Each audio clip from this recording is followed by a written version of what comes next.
Проживание старших и младших арканов для тех, кто хочет начать свою жизнь с чистого листа.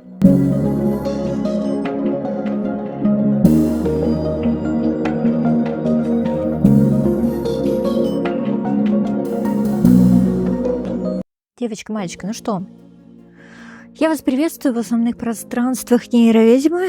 Сегодня снова будем разбираться в чувствах. Будет помогать нам в этом очень чувственная колода, которая называется «Таро мифов». Она, кстати, от издательства Rockpool, а Rockpool, знаете ли, прям молодцы по качеству. Пока, знаете, еще не съехали, сильно не экономят на печати. Вот. Ну, я, конечно, чуть-чуть бы хотела, чтобы она была там более поярче, поконтрастнее, но, опять же, то, что у нас с вами есть, оно достаточно красивое. Давайте посмотрим, хочет ли говорить с нами колода. Ну, что-то не очень, наверное, потому что я уже дважды. Да, а чё? Чего не хочет? Пятерка жезлов, двойка чаш. Ну, такая, да, своенравная. Ладно, посмотрим, в общем. Посмотрим. Ну, вот у меня ощущение, что в этой колоде действительно есть прям ярко выраженная светлая сторона, ярко выраженная темная. Вот, может, потому что как раз разноплановые боги присутствуют. А какая часть колоды с нами хочет говорить? Темная или светлая? Да смотри, какая победит, да? Какая победит, какая вырвется. Не, серьезно, очень прикольная своенравная колода. Она как будто не сами энергии, знаешь, как энергии между собой вступают в конфликт.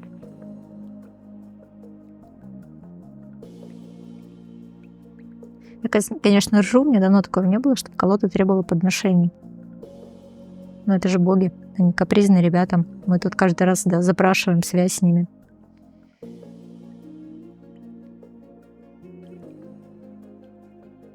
Но я каждый раз вам говорю, что к своим инструментам нужно относиться очень серьезно. Чего хотят-то еще от нас? Почитание? Ты откачаешь? Да, я правда с уважением, пиететом глубоким отношусь абсолютно ко всем посланиям, которые я сейчас услышу, и которые услышит моя аудитория. Давайте поработаем. Да я понимаю, как много вы можете дать. Что, вы кого-то выгоняете, да? Да. Колода хочет, чтобы кто-то не смотрел расклад. Кого-то реально выгонять сейчас. Кто-то что-то не хочет слышать. Ладно, давайте смотреть будущее отношений. Ну, как изменились. Как изменились отношения. Хорошо. Давайте.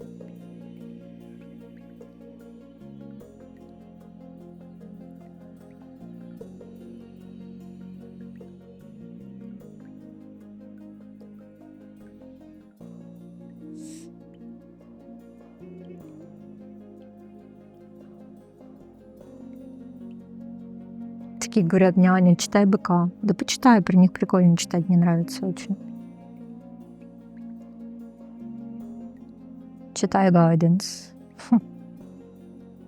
Okay. Это небольшая сигнификация, чтобы вы понимали, ваша ситуация или не ваша ситуация.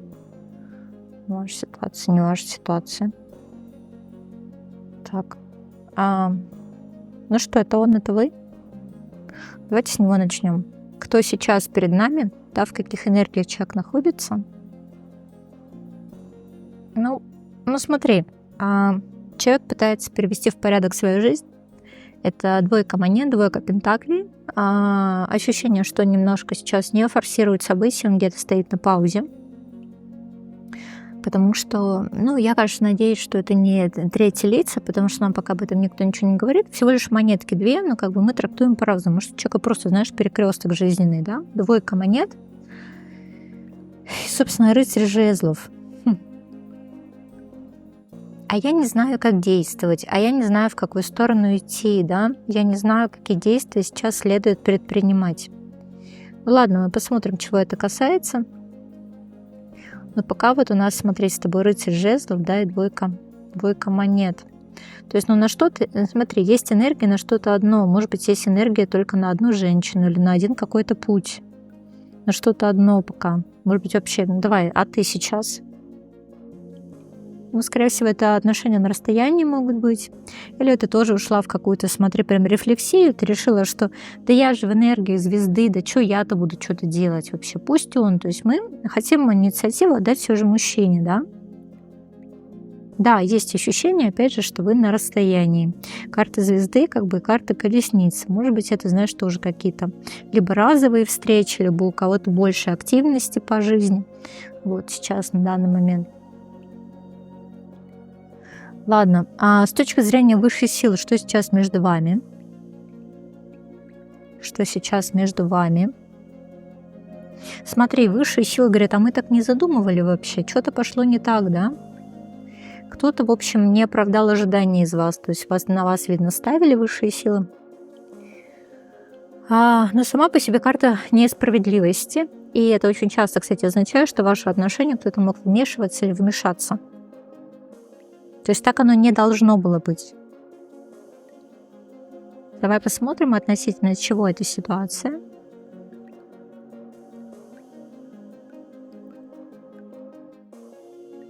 Высшие силы хотят возмездия, да, смотри, либо за вас, либо за тебя. Высшие силы хотят возмездия, да, это двойка мечей, перевернутая. Ну, это Немезида.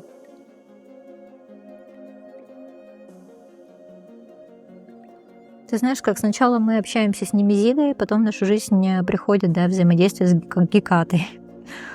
Потому что ощущение, что вот за кого-то очень больно здесь, за саму ситуацию. Больно. Сейчас я посмотрю. Вот боги гневаются за вас или на вас, а на него, а к нему какое отношение?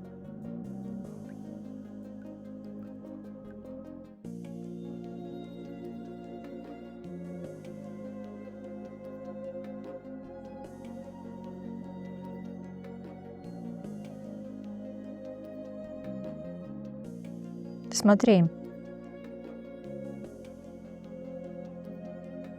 Либо кто-то сейчас разрушает отношения, может быть, ты, а не должна, да? А у него как будто вот в этой всей позиции, как будто очень, очень мало, вот у тебя больше энергии. Вот у него сильно меньше энергии сейчас на взаимодействие, да? Паж чаш перевернутый, повешенный. Как будто ты, может быть, рано требуешь принятия решений. Сейчас посмотрю. Почему на тебя гневаются боги, собственно? Из-за твоего, наверное, я смотрю, нежелания понять ситуацию, может быть, из-за твоих каких-то капризов, да? С чем капризы связаны? Семерка мечей, тройка мечей.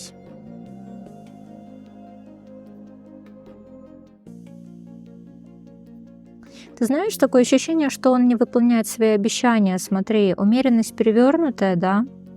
Опять же, тройка мечей и семерка мечей. То есть, что нам разбивает сердце? Обещание, которое он не выполняет. Хорошо. Ну, ощущение, что боги все равно на его стороне по этой ситуации, да? Вот что они говорят, когда они на его стороне? Он говорит, ну чувство-то есть у него, что ты? Чувства есть, и здесь действительно такое ощущение, что как будто ты их не видишь, может быть.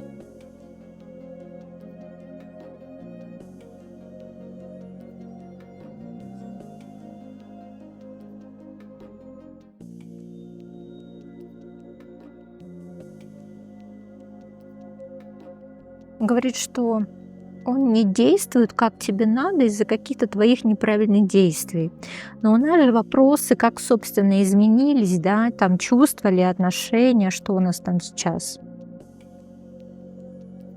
Видишь, как вот у нас интересно с тобой получается. Обычно же он там типа не действует, и женщина пишет в комментариях, я так и знала, я там что-то это, а тут ты показываешь, что ты что-то делаешь не так. Итак, что изменилось в чувствах? Потому что, смотри, сейчас-то они есть. Что изменилось, да, в чувствах человека? Какие раньше были чувства человека по отношению к тебе? Раньше чувства.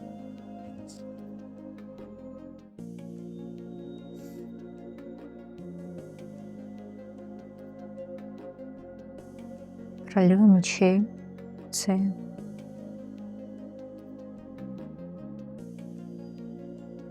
Знаешь, тут какая-то интересная история, потому что, может быть, он сравнивал тебя с бывшей, может быть, ты могла являться определенным подорожником, знаешь, потому что в чувствах раньше по отношению к тебе тебя не было. Там была другая женщина, и вот какой-то момент сравнения, какой-то внутренний диалог, который он вел вообще не с тобой, он с ней вел этот внутренний диалог.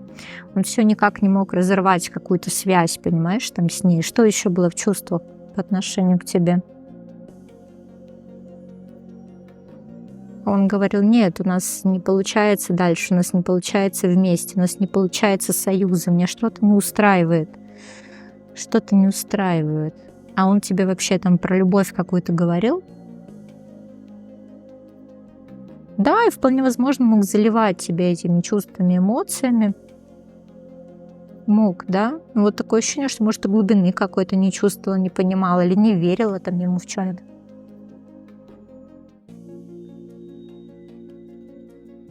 У нас вопрос, что сейчас изменилось. Но ты знаешь, пока еще это какой-то процесс, нам же тем более еще в повешенном, да, его показывают, да, и здесь вот такое ощущение, что либо пан, либо пропал, либо пан, либо пропал, потому что у него правда меняются чувства, эмоции по отношению к тебе, очень сильно меняются. Карта смерти, десятка монет, потому что прям впечатление полностью, да, сейчас меняется. Может быть, он сейчас пытается обнулить, знаешь, как отрицательно накопленный потенциал, обнулить как бы абсолютно все, что мешает ему воспринимать тебя по-настоящему, потому что он понимает, что он во многом относился неправильно к себе.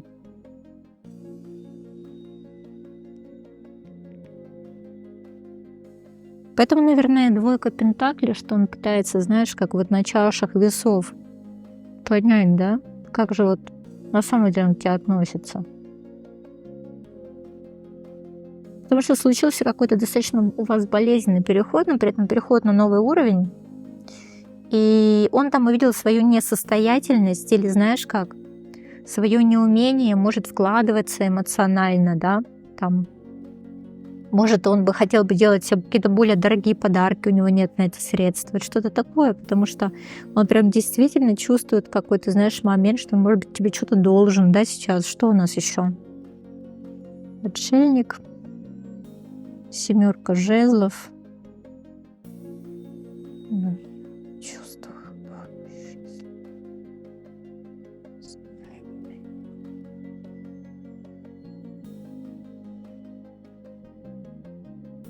Потому что вот, ты знаешь, я не люблю, конечно, говорить, вот ты женщина, запустила мощные процессы трансформации, но это на самом деле так и есть. И вот какая-то благодарность, чувственность по отношению к тебе, понимаешь, борется с его вот этой вот частью темной достаточно.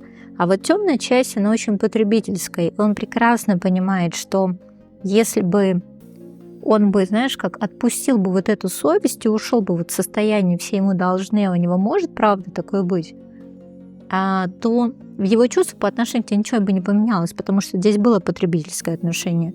Но вот сказать, что он вообще все понял, осознал, нет. Нет. Тут давай так, очень неприятно это все осознавать, понимаешь?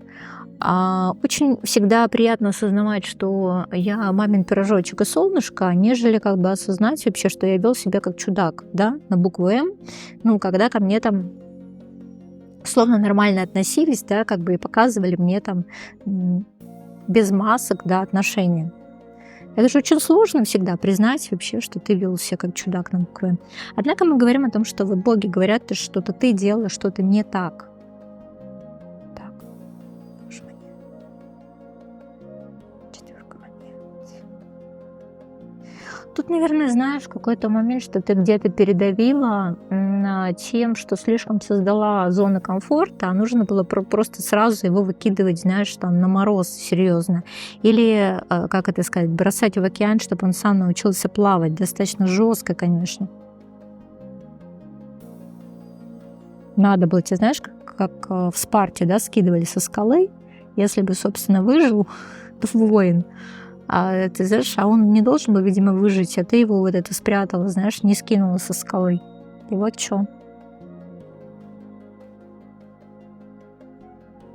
Какого-то, да, недомужчину мы получаем. Как это, знаешь, определенной инициации не прошел, и не зрел он абсолютно. Что тебе боги говорят? Да, совет возьмем на взаимоотношения с ним. Башня. Короче, смотрите, нужно действительно все очень много высказать ему, прям высказать максимально.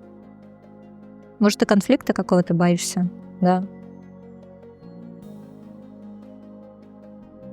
Как будто тебе вообще нужно поменять энергии.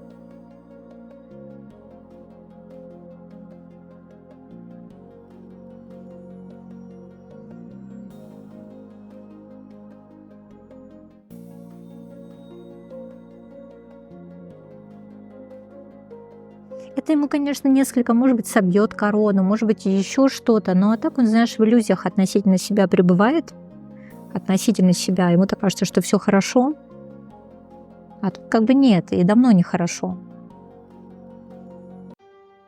Ну, давай что, финалочка, да, чувство к тебе сейчас на данный момент.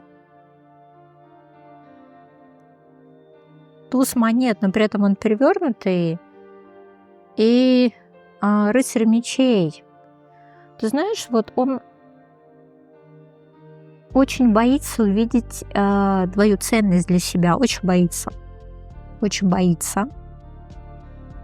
Посмотри, как у нас красиво с тобой выкладываются карты, да? Перевернутый туз монет, рыцарь мечей в прямой позиции и рыцарь чаш перевернутые. Смотри, как все-таки заблокированный, да, его истинные чувства, эмоции по отношению к тебе, как будто вот он сам их блокирует их,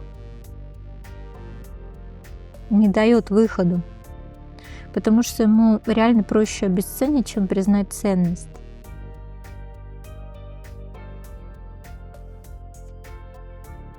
А что он прячет по рыцарю мечей, что он так сильно охраняет? Девятка чаш, семерка жезлов. Девятка жезлов. Знаешь, тут какой-то больше, наверное, момент неких уже обязательств, да, а ему прям хочется какой-то новой энергии, может быть, какого-то флирта, может быть, чего-то нового, да, а у него этого сейчас нет. И вот вопрос, ну, с тобой этого хочет вообще или с кем-то вообще совсем другим?